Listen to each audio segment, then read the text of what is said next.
സഞ്ജന, നിനക്കെന്താ ഒരു ടെൻഷൻ പോലെ?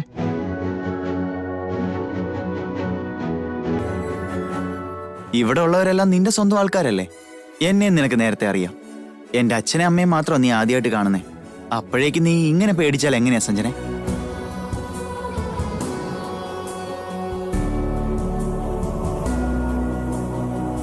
പെണ്ണ് കാണലല്ലേന്നോർത്ത് ഒത്തിരി സ്ട്രെസ് എടുത്ത് തലയിലോട്ട് വെക്കൊന്നും വേണ്ട.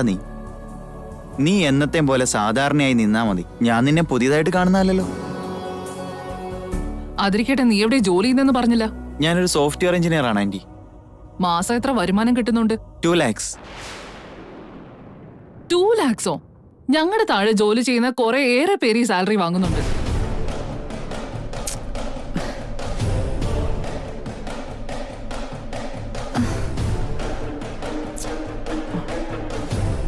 ചെറിയമ്മേ, ആകാശന് നമ്മുടെ ജോലിക്കാരുമായിട്ട് എന്തിനാ കമ്പയർ ചെയ്യുന്നേ? അതിന് ഞാൻ പറഞ്ഞതിൽ എന്താ തെറ്റുള്ളത് മിഥുൻ? നമ്മുടെ കമ്പനിയില് ഈ 2 ലക്ഷം നക്കാപ്പിച്ചയും വാങ്ങി നമ്മുടെ കാലിലെ ചെരുപ്പിന് തുല്യമായിട്ട് എത്രയേറെ പേരുണ്ട്.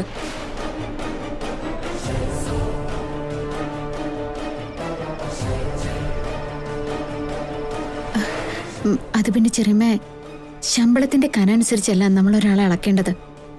സഞ്ജനയെ സ്നേഹത്തോടെയും കരുതലോടെയും നോക്കൂ എന്നുള്ളതാണ് പ്രധാനം.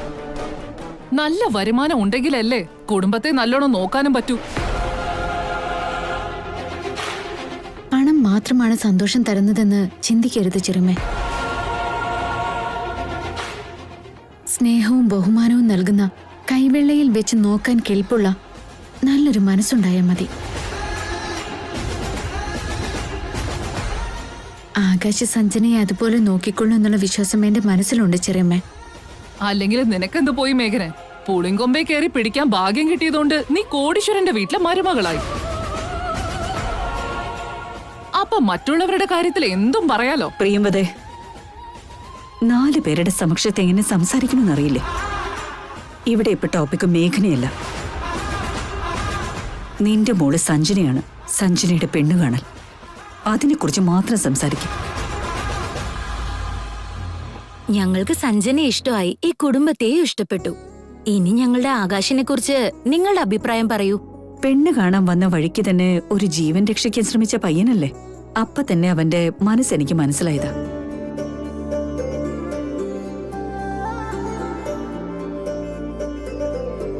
സഞ്ജനയുടെ മുഖത്ത് പേടി കണ്ട് ഇത്രയും പേരുടെ മുമ്പിൽ വെച്ച് അവളെ സമാധാനിപ്പിക്കാനുള്ള മനസ്സ് തോന്നിയില്ലേ? അതിന്ന് തന്നെ സഞ്ജനയെ ആകാശ് എങ്ങനെ നോക്കുന്നു എനിക്ക് മനസ്സിലായി. ഇനി നമുക്ക് തിരുമേനിയെ വിളിച്ചു വരുത്തി നിശ്ചയത്തിനുള്ള മുഹൂർത്തം കുറിക്കാല്ലേ?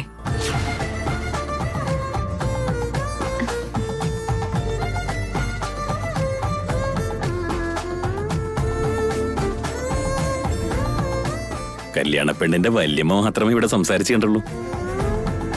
പകരം സഞ്ജനയുടെ അമ്മ ഒരു വാക്ക് പോലും പറയുന്നില്ലല്ലോ. ആര് പറയുന്നു എന്നുള്ളതല്ല ഇവിടുത്തെ വിഷയം. ഞങ്ങൾ എല്ലാവരും സഞ്ജനയുടെ നല്ലത് മാത്രമേ ആഗ്രഹിക്കുന്നുള്ളൂ. ഞാൻ എടുക്കുന്ന തീരുമാനങ്ങൾക്ക് പ്രിയമത ഒരിക്കലും എതിര് നിൽക്കാറില്ല.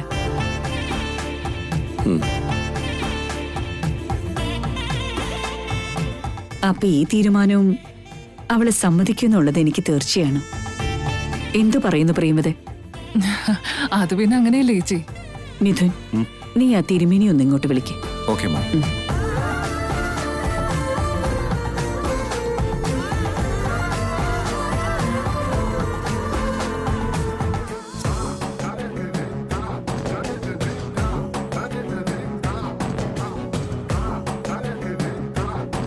എന്ത് പറയുന്നു തിരുമേനി? കൂട്ടിയും കഴിച്ചു നോക്കിയിട്ട് മുഹൂർത്തം കിട്ടുന്നില്ലേ? അയ്യോ, അങ്ങനെയൊന്നുമില്ല. ദിവ്യമായൊരു മുഹൂർത്തം നോക്കുകയായിരുന്നു. പക്ഷേ ആ മുഹൂർത്തം നാളത്തേക്കുള്ളേ. ഇപ്പൊ പെട്ടെന്ന് ആ ഒരുക്കങ്ങളൊക്കെ നടത്തണമെങ്കിൽ നിങ്ങൾക്കത് വലിയ ബുദ്ധിമുട്ടാവില്ലേ? ഞങ്ങളുടെ ബുദ്ധിമുട്ട് തിരുമേനി കാര്യമാക്കണ്ട. നിങ്ങൾ ആ മുഹൂർത്തം തന്നെ ഫിക്സ് ചെയ്തോളൂ.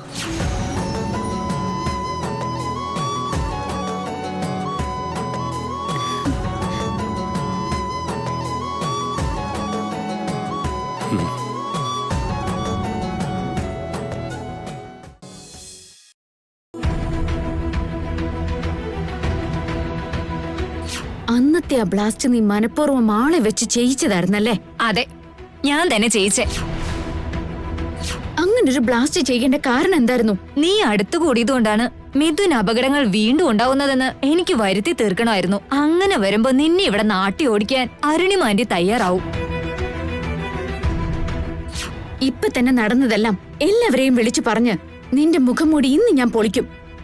നിക്ക് മേഘനെ, യാതൊരു തരത്തിലുള്ള തെളിവും കൈവശവും ഇല്ലാതെ നിന്റെ വാക്കും വിശ്വസിച്ച് എന്നെ ഒരാട്ടി പുറത്താക്കുമെന്നോ?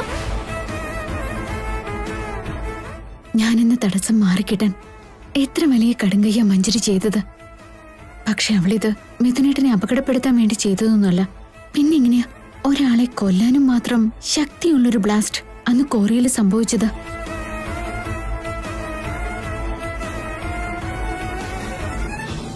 ചെറിയൊരു പൊട്ടിത്തെറിയാണ് മഞ്ജരി പ്ലാൻ ചെയ്തത്. പക്ഷെ നടന്നത് വലിയൊരു ബ്ലാസ്റ്റും.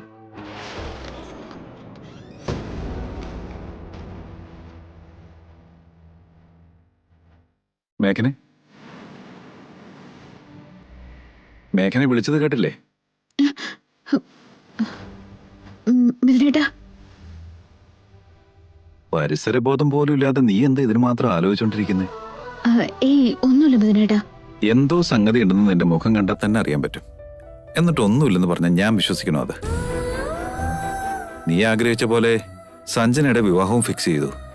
നാളെ തന്നെ അതിന്റെ നിശ്ചയവും നടക്കാൻ പോവാ.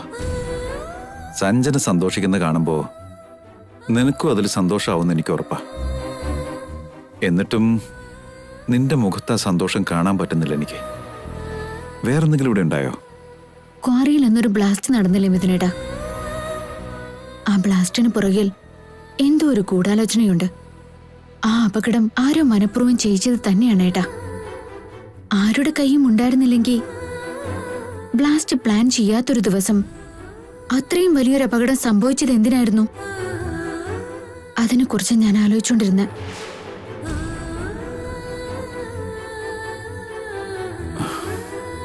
മേഘനെ, നീ ഇപ്പൊ ചിന്തിക്കേണ്ടത് കഴിഞ്ഞു പോയ അപകടങ്ങളുടെ കാരണങ്ങളെ പറ്റിയല്ല, ജനിക്കാൻ പോകുന്ന കുഞ്ഞിന്റെ ആരോഗ്യത്തെ പറ്റിയാ.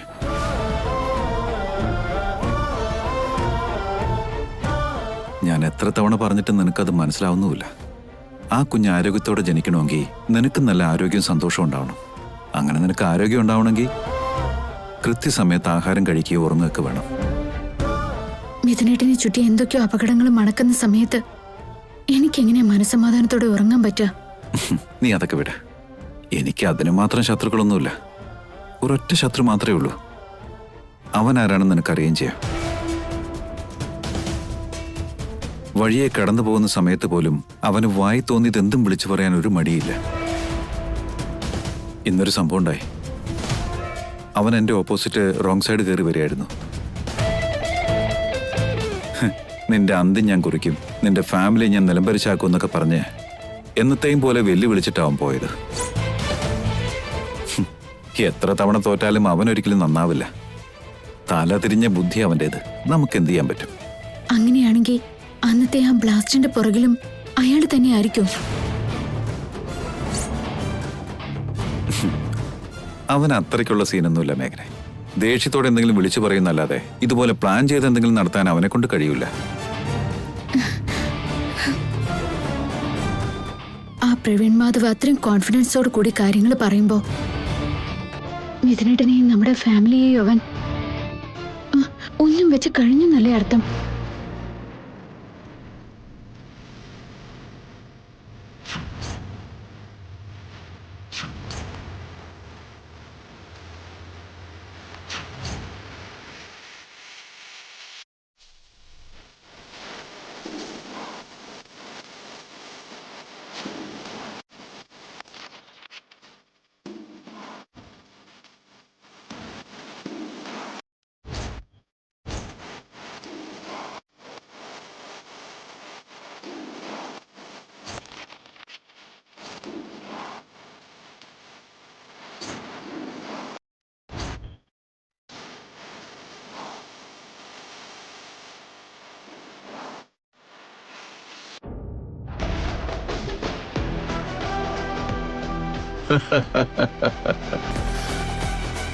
ഈ പ്രവീൺ മാധവ് കുറിവെച്ച് കഴിഞ്ഞ ഉന്നം പിഴക്കില്ല. മിഥുൻ നിന്നെ മാത്രമല്ല നന്ദൻ ഫാമിലിയിലെ സകലരെയും ഞാൻ എപ്പോഴേ ഉന്നം വെച്ച് കഴിഞ്ഞു. ഇനി നിങ്ങൾക്കതിൽ നിന്നും രക്ഷപ്പെടാനാവില്ല. നിന്റെ കുടുംബത്തെയും കച്ചവട സാമ്രാജ്യത്തെയും കത്തിച്ച് ചാമ്പലാക്കിയിട്ടേ ഞാൻ അടങ്ങൂ. Your countdown started already, Mr. Mithun Nandan. Praveen Madhav എന്ന പേര് കേട്ടാൽ ഇനി സകലരുടെയും അടി മുതൽ മുടി വരെ ഒരു കൊള്ളിയാൻ കയറി ഇറങ്ങും. എന്നെ ഒന്നിനും കൊള്ളില്ല എന്നുള്ള ഉറച്ച വിശ്വാസത്തിലല്ലേ നീ ഇപ്പോൾ? ആ വിശ്വാസം ഞാൻ തകർത്തു തരാം. ഭയം, അതിഭീകരമായ ഭയമുണ്ടാവണം. Count your time.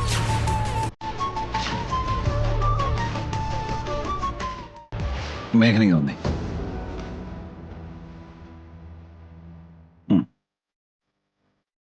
നീ ഇനി വേണ്ടാത്ത കാര്യങ്ങളൊന്നും കാട് കയറി ചിന്തിക്കണ്ട. ഇന്നും ടാബ്ലറ്റ് ഒന്നും കഴിച്ചില്ലല്ലോ.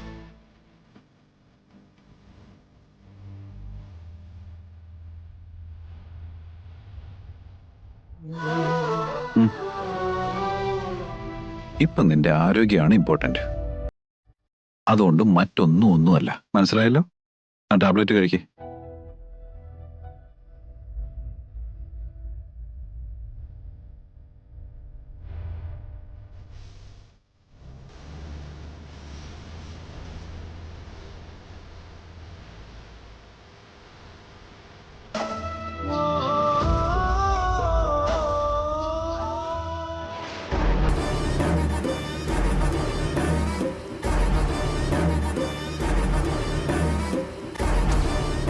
മാസം എത്ര വരുമാനം കിട്ടുന്നുണ്ട്? 2 lakhs.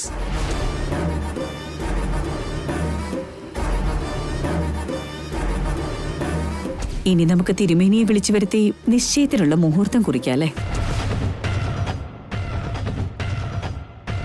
ആന്റി, എന്താ നാളെ നടക്കാൻ പോകുന്ന സഞ്ജനയുടെ നിശ്ചയത്തെക്കുറിച്ചാണ് ആലോചിക്കുന്നേ? അതെ മഞ്ജരി, സഞ്ജനയെ നമ്മളെക്കാളും വലിയ കോടീശ്വരന്മാരുടെ വീട്ടിലേക്ക് പറഞ്ഞയക്കണമെന്നാ ഞാൻ കരുതിയിരുന്നേ. സഞ്ജന എവിടെ തിരിഞ്ഞു നോക്കിയാലും പണമയമായിരിക്കുന്ന ഒരു വീട്ടില് മഹാറാണിയെ പോലെ അവള് ജീവിക്കണം എന്ന് ആഗ്രഹിച്ചു.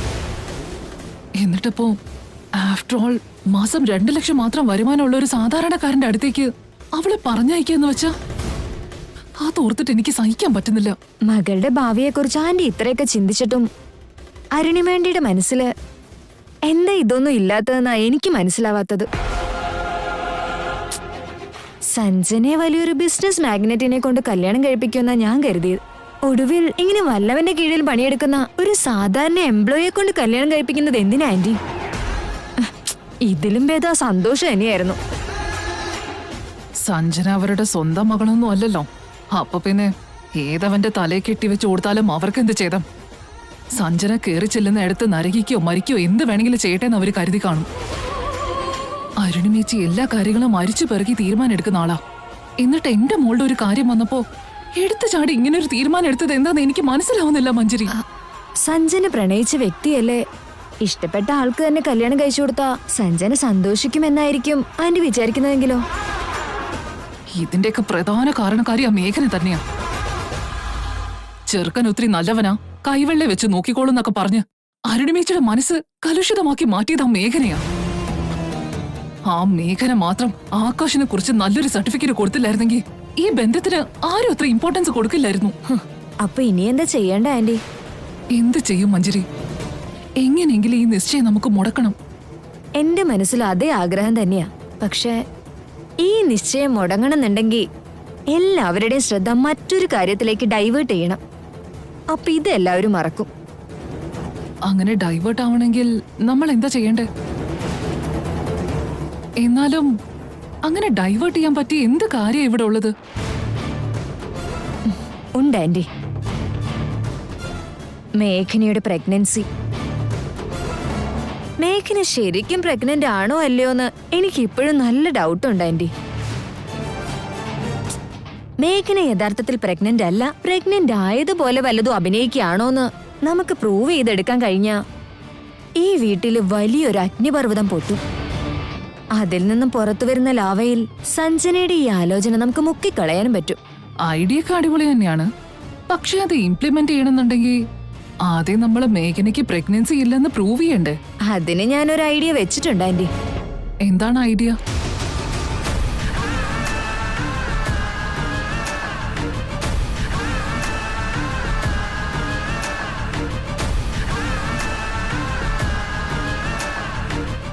വഴിയെ പോയി നമ്മൾ മേഘനെ യഥാർത്ഥത്തിൽ പ്രഗ്നന്റ് അല്ലാന്ന് തെളിയിക്കാൻ സാധിക്കുകയാണെങ്കിൽ തൽക്കാലത്തേക്ക് സഞ്ജനയുടെ നിശ്ചയെങ്കിലും നമുക്ക് മുടക്കാം. യു റൈറ്റ് മഞ്ജരി. എങ്കിൽ നമുക്ക് ആ വഴി തന്നെ പോവാം.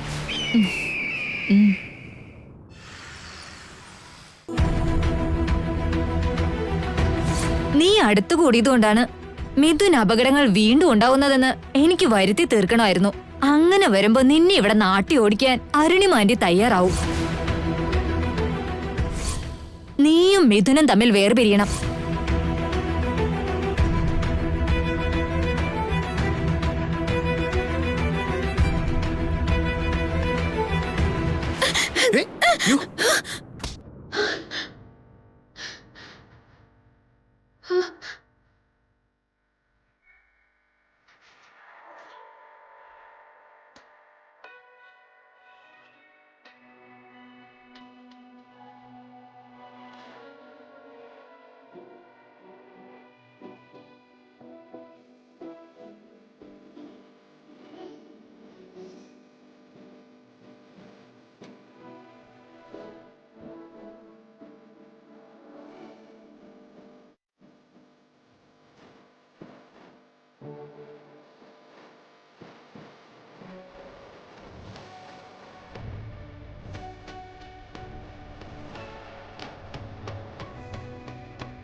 എത്ര പറഞ്ഞതാ ഈ സമയത്ത് ശ്രദ്ധിച്ചു വേണം ഓരോ കാര്യങ്ങൾ ചെയ്യാൻ.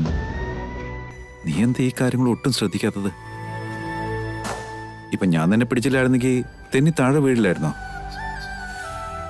പ്രഗ്നന്റ് ആയിരിക്കുമ്പോ അങ്ങനെ വീഴുന്ന എത്ര വലിയ അപകടമാണെന്നറിയോ? അറിയാതെ പറ്റിപ്പോയതേട്ടാ, ശ്രദ്ധിച്ചില്ലായിരുന്നു. മോളെ മേഘനെ, ഈ ഒരു 9 മാസം നീ ഒരുപാട് ശ്രദ്ധിക്കണം മോളെ. അതെ, പറഞ്ഞാൽ മനസ്സിലാവണ്ടേ? ഓരോ ചുവട് വെക്കുമ്പോഴും കാല് നിലത്ത് ഉറച്ചു എന്ന് ഉറപ്പുവരുത്തണം. അതിരിക്കട്ടെ, നീ ഇപ്പൊ എന്താ ആവശ്യത്തിന് താഴേക്ക് ഇറങ്ങി വന്നേ? റൂമില് വെള്ളം തീർന്നുപോയി മിഥുനേട്ടാ. ഇതൊക്കെ എന്നോട് പറഞ്ഞ ഞാൻ എടുത്തോണ്ട് തരില്ലേ? വെറുതെ താഴോട്ടും മേലോട്ടും ഇറങ്ങാനും കയറാനും നിൽക്കുന്ന എന്തിനാ? മിഥുൻ, നീ ചെന്ന് മേഘനയ്ക്ക് കുടിക്കാൻ വെള്ളം എടുത്തോളൂ. മോളെ മേഘനെ, ഞാനിപ്പോ വരാം, നിക്കേ.